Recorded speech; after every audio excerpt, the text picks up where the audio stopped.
Une délégation judiciaire expose Takout. Le juge de jugement près la troisième chambre du pôle économique et financier du tribunal de Aban Ramadan, ainsi que le représentant de la République, ont confronté l'homme d'affaires Mohyadine Takout pour recel de biens et en avoir disposé en collusion avec des membres de sa famille après l'issue de la procédure judiciaire. Des jugements de saisie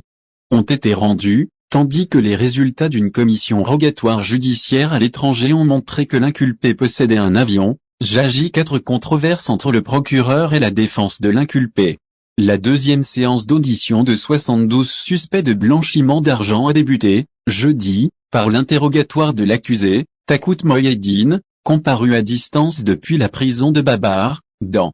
l'état de Batna. Ces accusations et faits sont les mêmes que ceux retenus contre en juin 2019, et il a poursuivi. Cela a été décidé par des décisions définitives, et je paie actuellement au Trésor public l'amende spécifiée selon la décision. Dans sa réponse à la question du juge, l'accusé a nié toute relation avec le conseiller de l'ancien président, Saïd Bouteflika, avant que le juge ne réponde. Alors, comment expliquez-vous la liste des appels téléphoniques qui a montré la présence de 80 appels et SMS jusqu'aux dates du 23 mars 2019 entre vous? Dans sa réponse, Mohyadine a demandé au juge de lire le numéro qui lui a été attribué pour identifier les appels avant de le désavouer, soulignant qu'il s'agit du numéro d'équipe utilisé par l'entreprise et qu'il n'est pas possible de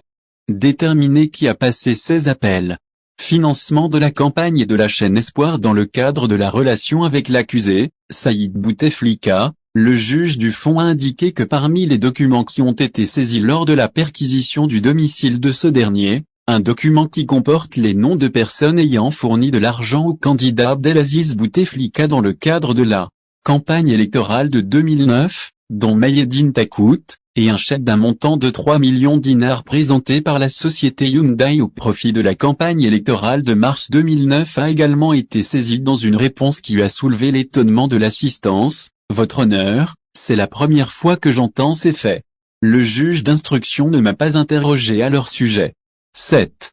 société n'est pas pour moi, mais pour Rebrab. Concernant sa relation avec la chaîne Al-Amal et son propriétaire, Hicham Aboud, le juge a demandé à l'accusé s'il avait reçu des ordres de l'accusé, Saïd Bouteflika, pour financer la chaîne. Possession française de Nîmes. Le juge a confronté l'accusé avec ses biens liés à l'immobilier et aux sociétés situées dans la ville de Nîmes, en France, et a confirmé qu'il avait déjà été jugé en juin 2019, et a expliqué qu'il avait acheté les sociétés concernées avec ses frères Rachid et Nasser alors qu'il résidait en France en 1991, avant que ses frères n'y cèdent plus tard leur part, qu'il cède à son tour en 2011 à l'homme d'affaires Djilali Meri. L'accusé a nié avoir troqué ou vendu ses sociétés à l'accusé, Taher Mezohom, qui l'a accusé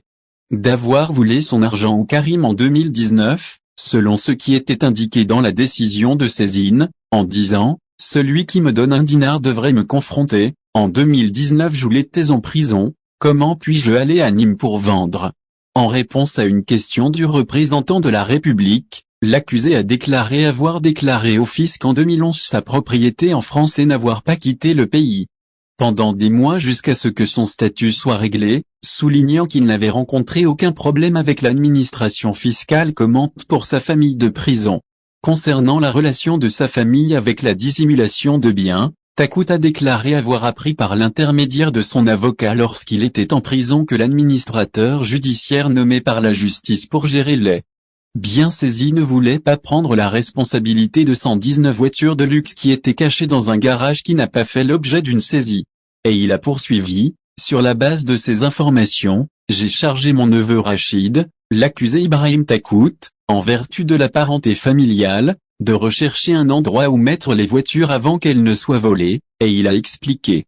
qu'il a personnellement parrainé l'importation de ces voitures, dont il a confirmé que tous les documents sont à son nom et que ses frères n'ont rien à voir avec eux, indiquant dans le contexte que son frère Rachid l'a autorisé, selon un document daté de 2013, pour importer des voitures pour la société Sima. La défense exige des témoignages écrits. Sur la base de ces déclarations, la défense des accusés a exigé que la famille Takout fournisse un témoignage écrit du tribunal qui comprend l'adoption par l'accusé Mohyadine Takout des actions que ses frères et parents poursuivent dans un autre dossier, dont les décisions devraient sera publiée le 24 janvier. Une représentation judiciaire suscite la polémique. Le procureur de la République a révélé, au cours du procès, que les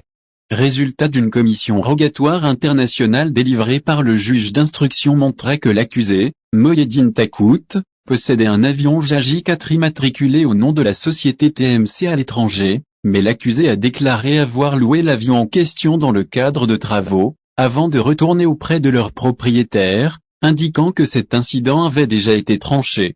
par une décision de justice. La commission rogatoire judiciaire a soulevé un débat entre le procureur de la République et la défense de l'accusé, qui a confirmé qu'il n'y avait pas de commission rogatoire judiciaire internationale dans le dossier, demandant au tribunal de soumettre ses pièces, avant que le procureur de la République ne le réponde en disant « Le dossier est disponible lors de la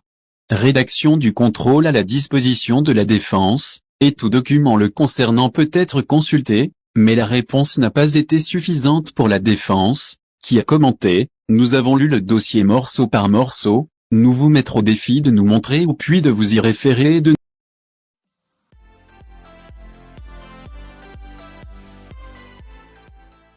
Après que les Algériens aient sympathisé avec elle, Tebboune a rendu une décision dans le cas de l'enfant Melissa. Aujourd'hui, samedi, le président de la République, Abdelmadjid Tebboune, a pris des ordonnances pour la prise en charge immédiate de l'enfant, Melissa, qui souffre d'insuffisance rénale aiguë. Selon ce qui a été confirmé par le Croissant Rouge algérien dans un post sur Facebook. Melissa sera transférée pour commencer un traitement à l'étranger, sur la base des instructions du président de la République. La famille de l'enfant, Melissa, avait lancé un appel pour lui permettre de se faire soigner à l'étranger, ce qui a suscité beaucoup d'échanges de la part des Algériens, car l'appel a été largement diffusé sur les sites de communication.